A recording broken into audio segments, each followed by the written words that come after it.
The chair recognizes the gentlewoman from California. Thank you, Madam Chair. And I just want to follow up a word on my colleague over there, Mr. McClintock. Neighborhood Watch, I do think, provides a real opportunity for community members to get involved.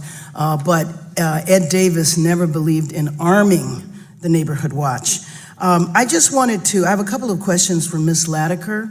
And I want to address what I believe is a common stereotype of inner city communities, in particular African-American communities, because it's often been said that the only time the community responds is when a police officer kills an African-American, and that when there is crime that takes place in our communities, that we don't do anything. And I know that you're one of those soldiers on the front line. I want to thank you for being here today. I know that you are also supposed to be in Canada. My good colleague, Representative Robin Kelly, told me about your work. And I really wanted to ask you if you could talk about the work that you've done. What role can community-based organizations play in preventing crime and comforting those who have suffered from the impact? And then also, what resources do you need from us? I've worked in communities for many years, and I often know that it's never considered newsworthy when we're doing marches, talking about crime and trying to address the situation. But anyway, I'd like for you to respond to what you're doing in the community and what we can do as members of Congress to help you. Well, first of all, thank you so much for that acknowledgement. As I sit here, I listen to the back and forth about gun violence, and to me it leaves out the most important part, and that's those who have to deal with it on a daily basis, or a mom in my community who has lost 2 sons in 1 week because of gun violence.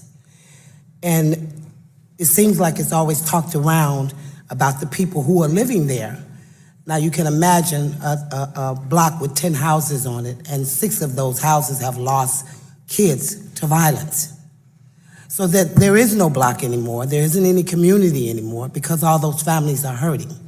And then one on the block steps up and says, I need to do something and I want to help. And nobody wants to help because of the color of their skin, or where they come from, or where they live at, or the conditions. And so you're fighting a losing battle, and I'm speaking of myself personally here right now. You're fighting a losing battle not only to give hope to the people you're trying to help, but to the community that you live in, because they believe that the violence is more prevalent than the hope is. Does your organization have funding? No, ma'am. No, ma'am. It's we all have not volunteer? for 15 years. Yes, ma'am. We had 7 dedicated volunteers. Not that we wouldn't want salaries, but and we need it. But well, how are you able to do that work with just volunteers? Because some very generous people, donors, people who believe in what we do, have supported us for all these years, and foundations have helped us.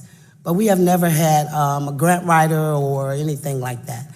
And it doesn't come from that. I just want people to know before my time is up, it doesn't come from that. It comes from a sense of, I'm more afraid not to do anything than I am to do something. Right. But I do think if communities had the resources, without it's not as though the communities are irresponsible and don't want to do anything. I thank you very much. Thank you very much for being here today. Ms. Thomas, I wanted to ask if you could very briefly, because I need to yield some of my time to my colleague here, Mr. Deutsch.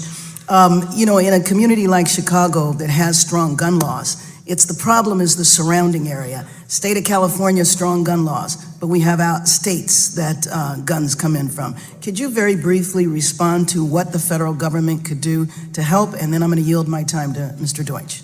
One of the things that the federal government could do would be to properly fund ATF so they could do their job to better trace that trafficking of guns that happens across state lines, and to pass a trafficking bill. We don't currently have a federal bill which addresses the problem of gun trafficking. Thank you. I think we need one. Thank you very much.